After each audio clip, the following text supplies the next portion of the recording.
هنتكلم النهاردة عن إمبراطور من الإمبراطورية البيزنطية. يا ترى هو مين واستلم الحكم إزاي؟ ده اللي هنعرفه دلوقتي. إمبراطورنا هو هرقل، حكم لمدة 33 سنة. طب إزاي توج بالحكم؟ تعالى وأنا أقولك.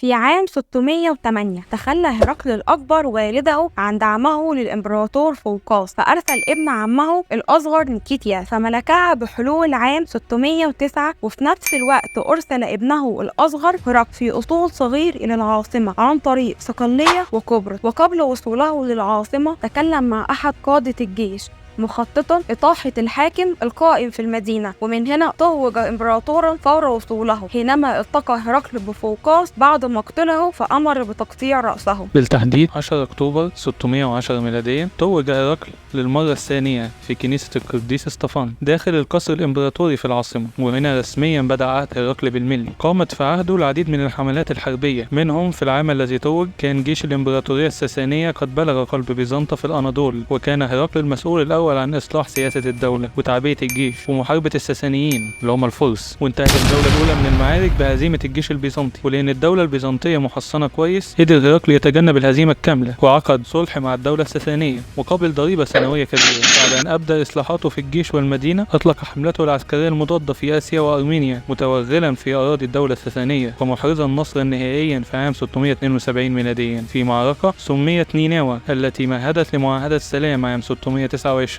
بعد أن أطيح بالملك كسرى الثاني. نصبت المعاهدة على العودة لحدود ما قبل الحرب سنة 602، وما بعد هذه الحرب طرد الحكم البيزنطي من سوريا وليبيا ومصر ومناطق أخرى ما قبل الخلافة الراشدة.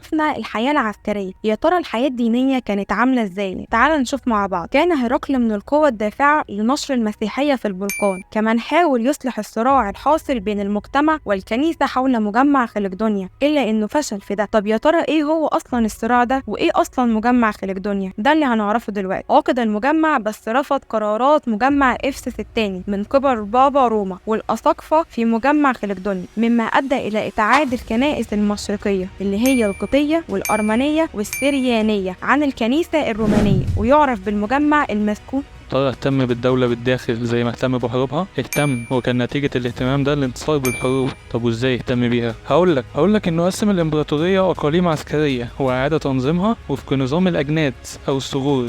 وجود هذا النظام يتمثل في استقرار الجند بأقاليم آسيا الصغرى، وهو الأساس اللي قام عليه جيش وطني من الفلاحين، وحرر الإمبراطورية من تبعيتها للأجانب المربورين. فرض هرقل الإغريقية بصورة رسمية بدل من اللاتينية في البلاد وداخل البلاط والإدارة والجيش. طب إيه علاقة هرقل بسيدنا محمد صلى الله عليه وسلم؟ أرسل الرسول رسالة إلى هرقل مضمونها من محمد عبد الله ورسوله إلى هرقل عظيم الروم: أسلم تسلم، مع آيات قرآنية من سورة آل عمران. كما حرص الرسول على إظهار عزته وعزة الإسلام والدولة الإسلامية في الخطاب، حيث بدأه باسمه قبل اسم هرقل، ودعاه مباشرة للإسلام دون أن يقلل من الطرف الآخر، وحفظ له مكانته. وحينما استلم هرقل الرسالة أخذها على محمل الجد رغم قوة الإمبراطورية، ولم ينكر أن يكون هذا الرجل نبيا حقا، ولكنه كان يحتاج لتأكيد لأنه ذكر في الإنجيل والتوراة أن هناك نبي قادم اسمه أحمد بشر به موسى وعيسى عليهما السلام، وأنه مشتاق لرؤية النبي. ودار حوار طويل بين أبي سفيان وهرقل. تعالى سوا بقى نعرف. لما سمع هرقل إن في نبي ظهر في بلاد العرب، أمر جنوده إن هم يحضروا بعض العرب ليسألوهم عن هذا النبي، وكان ضمنهم أبي سفيان الذي كان أحد التجار في فلسطين. وأخذ يسأله عدة أسئلة أيقن من خلالها أنه حق النبي وأن ملكه سيتسع البلاد، وأراد أن يسلم، ولكنه توصل أنه ستحدث فتنة،